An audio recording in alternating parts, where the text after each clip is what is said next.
First, a word on Vance. Do you agree that all this stuff that's coming out on him, that, he disagreed with Trump, these are various opinions he had a few years ago. I'm guessing that doesn't move the meter much. No, you're exactly right, Mark. Here's a couple things, okay? I don't know, this must be a new tranche. That's a new word of this. I don't know when he was first nominated. I mean, this isn't new news. There was, knocks on Trump from Vance.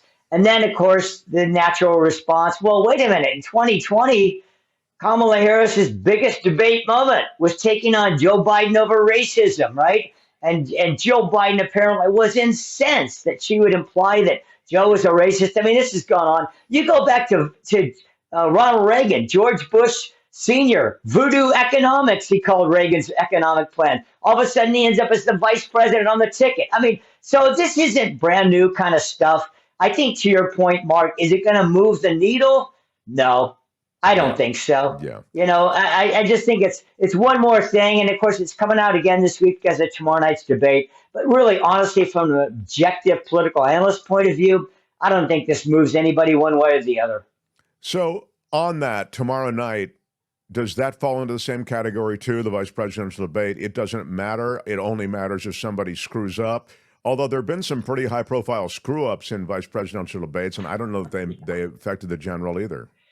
Yeah, well, I think it's more significant than normal for a couple of reasons. And by the way, there have been national kind of voices that have written about this as well, saying probably the most consequential VP debate in modern history. Why are they saying that? A couple of things. One is because people have realized this time around, right? Oh, you know what?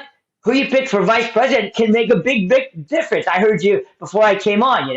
Trump's older, something could happen to him, right? I mean, you just don't know. Kamala Harris is a witness to the fact you better have a vice president that you're ready to ascend to the presidency. That's number one. Secondly, it looks like this is going to be the last big orchestrated event of this election cycle, right? There'll be lots and lots of rallies and all kinds of stuff, but it doesn't look like there's going to be another presidential debate. And so this is kind of the last there'll be a big audience for tomorrow night, I think, because of that. And thirdly, because Vance and Walz, prior to their ascendancy to the vice presidential nominees, who knew them, right? And still, there's a lot of uncertainty about these guys. People want to see them perform, right? I mean, they want to see, okay, so this vice president person, let's see how they do. So I think there's going to be a lot of eyeballs on this. And to your point, is there going to be a Dan Quayle kind of moment, deer in the headlights, right? When, when he was saying, like, you're no Jack Kennedy, right? And he was kind of like, So is there going to be one of those? We'll see. I mean, there's people are setting expectations. They're setting the bar. Over the weekend, the guy that has sat in, the member of Congress that sat in to be Vance's foil, his Tim Walz, called him a Gavin Newsom in a flannel shirt. I mean, that is Walz. So we're going to see. We'll see how they do. But I think there's going to be a lot of interest in this. I really do.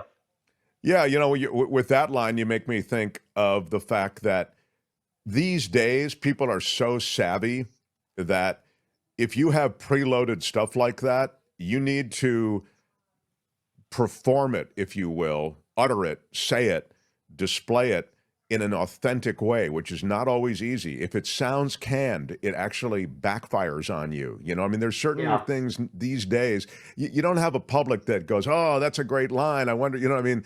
It has to feel right, Gary? It's a little more challenging, I feel, these days.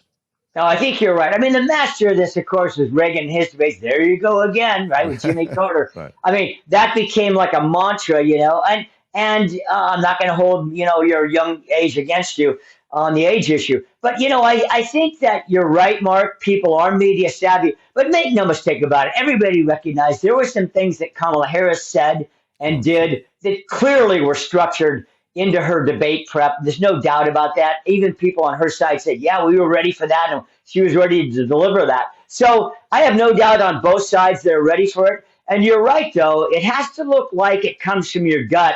If it came from the hand of your last, political speechwriter, people are going to throw it away. I want to ask you now about the general aspect of Trump on the stump. I'm seeing a lot of stuff from Trump now that feels like it's first, of course, very far afield from any kind of policy. It's really directed toward a kind of negativity and it's a smear, I guess, is what it's like. One big smear is what he does on the stump. We got a little supercut of Trump on the stump, and I guess I have one basic question to ask you, which is sort of a jetliner view of things. You, as a political analyst for decades, the political discourse in America, it feels as though it's changed forever. But then I want to ask you about this stuff that he's saying and whether or not it breaks through, if it's a negative, or if it just doesn't matter. It's just who he is. Now we kind of go ahead, Tony, play a little bit for Gary, please. Kamala is mentally impaired. If a Republican did what she did,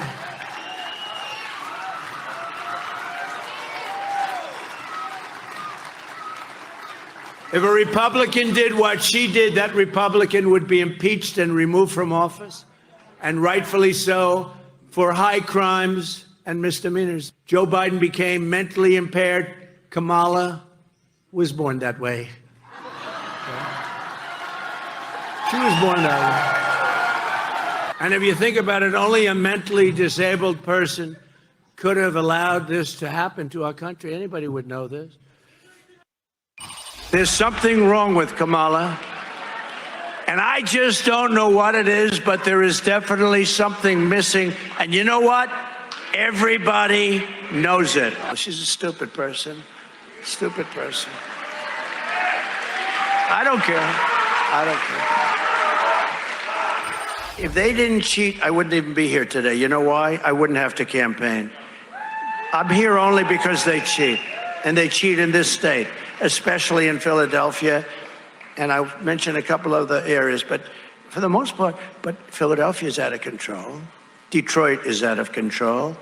Atlanta is out of control. Places are out of control, because if there was no cheating, if God came down from a high and said, I am going to be your vote tabulator for this election, I would leave this podium right now because I wouldn't have to speak. We wouldn't have any problem.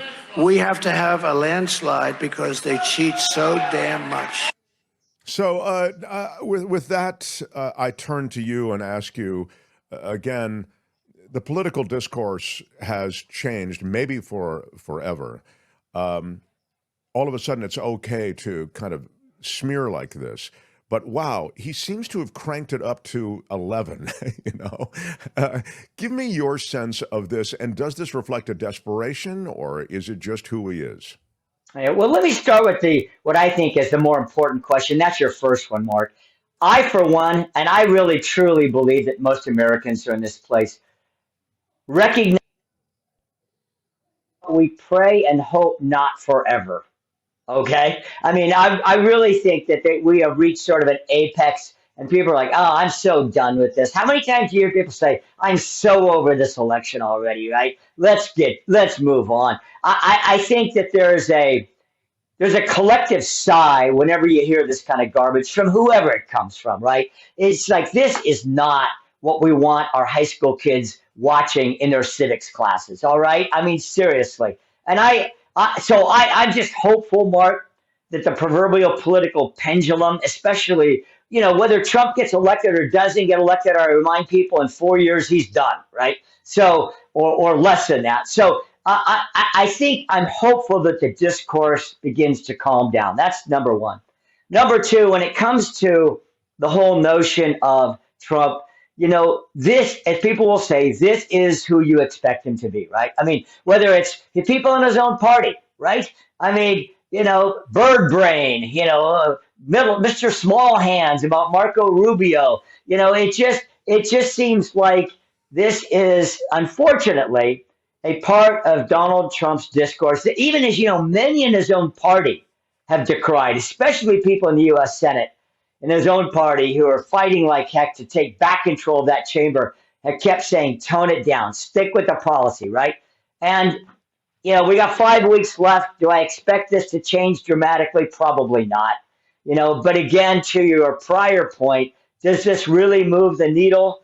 people have seen this from Donald Trump for so many years. I'm not sure this really surprises them. Does that make And sense? yeah, and I think there are a group of people who love it. I think he's Well, I suppose there are. well in that crowd when he goes to that stuff. Honestly, Right. he gets big cheers, and I'm sure that's one of Yeah. the things that eggs him on.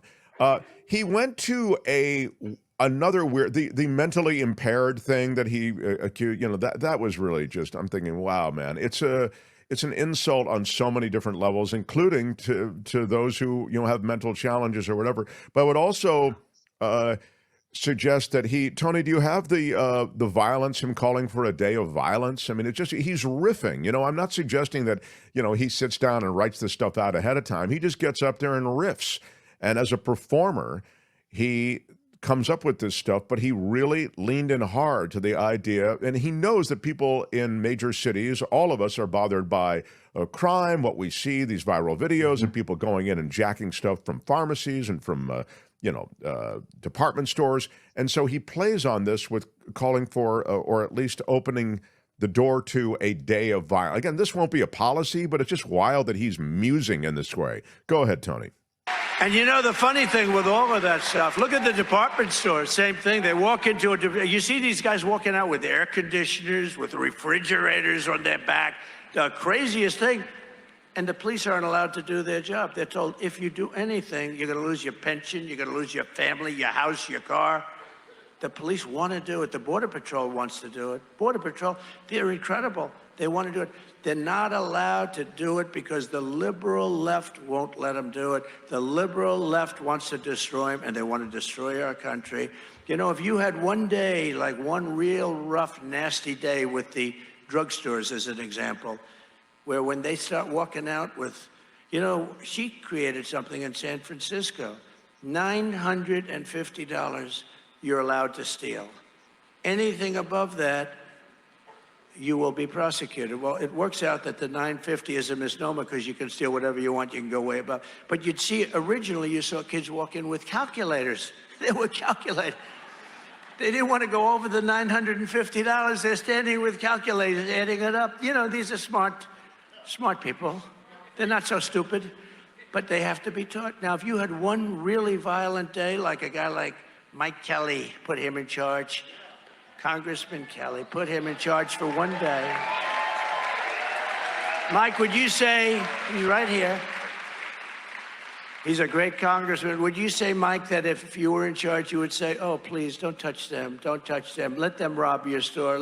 All these stores go out of business, right? They don't pay rent. The city doesn't have money. It's a chain of events that's so bad. One rough hour, and I mean real rough, the word will get out, and it will end immediately. End immediately. All right, thank you. Yeah, so I don't know where to start on that. I'll let you begin. Well, you hit the nail on the head, Mark, kind of in the lead into this. He is tapping into something that is real, right? I mean, people are very frustrated about the smash and grab. Being in California, especially, that has been a deal. I mean, when you saw places like even nice communities along the coast, right, where they were just, being ransacked. This isn't just, sometimes people, oh, it's in poor neighborhoods. No, Union Square in San Francisco, yada, yada. You could go down the list. So he's tapping into a sentiment, and then to your point, goes off script. I don't think it was written on his teleprompter, one really rough hour. I don't think that was on there. It's just, he just takes keeps escalating, and then he gets a few, cheers on that.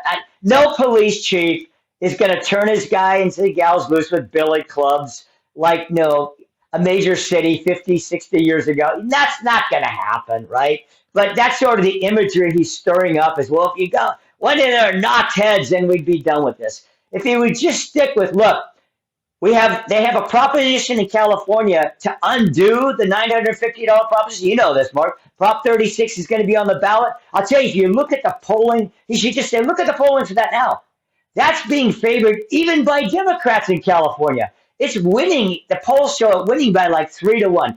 That would be the policy way to approach this rather than let's take nightsticks and go after them.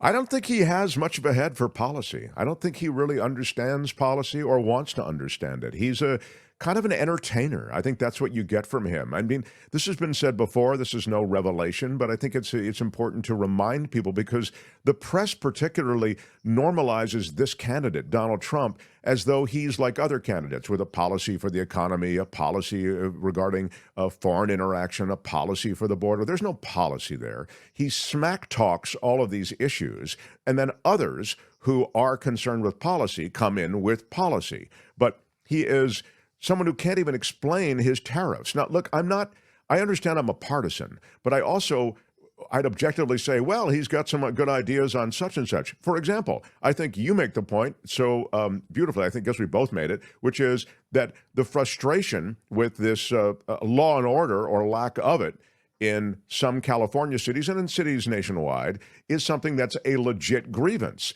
He doesn't have a policy for it. He just identifies it and smack talks about it. And then that reminds people, yeah, that guy's as angry about the law and order thing as we are. He's as angry about the immigrant thing as we are. He's as angry about the war as we are. And that anger was enough to carry him in 2016. Will it be enough, since we know him so well, to carry him in this election? It's a dead heat now, and it's possible, right, in these swing states that this kind of strategy could take him across the finish line. Well, visceral issues seem to be taking the fore in this election more than many recent presidential cycles. What do I mean about that? Let's look at some of the top issues. They are very, very visceral. That's the only way to put it. Abortion, that is certainly in that category. Immigration, that is certainly in that category. Crime, that is in that category. And I'd even throw inflation in that category because people, when they draw, I tell people, the worst possible numbers for a president or a governor or whoever are those numbers on every street corner, on every gas station. Those are the numbers that people see every day. The numbers that come on their receipt when they check out the grocery store, right? Those are powerful, visceral indicators to people. Geez, yeah, that reminds me. They're driving down the street.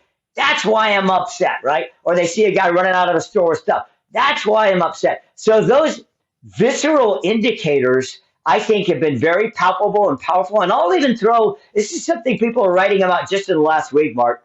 Foreign policy is more and center stage than it's been for a long time, since maybe Vietnam or since the Iran hostage crisis way back in the 70s, because people see on their TV sets, Ukraine, Gaza, those kind of things, right? And it's unsettling to them, right? Because they don't want to send our guys and gals into harm's way in those kind of arenas. So I think there's a visceral quality to this election, perhaps more than we've seen in a long time. That's a great take. He does tap into that. In my last minute with you, I want to ask you about the Republican Party and that to which you just referred, which is some of these foreign conflicts. Where is the Republican Party on Ukraine? Well, I think you're having a mixed bag on Ukraine. You have some people like Lindsey Graham who are still very, very supportive of arming the Ukrainians, of defeating Russia. So I think you've got a clear split inside the Republican Party, as in some ways you do in the Democratic Party, for example, on Israel, Gaza, okay, which is one part of the party saying we've got to stand behind those people who feel like, they're defending themselves, be it Israel in the Gaza conflict or be it Ukraine in the Ukrainian-Russia conflict. And then you have the other side to say, enough is enough.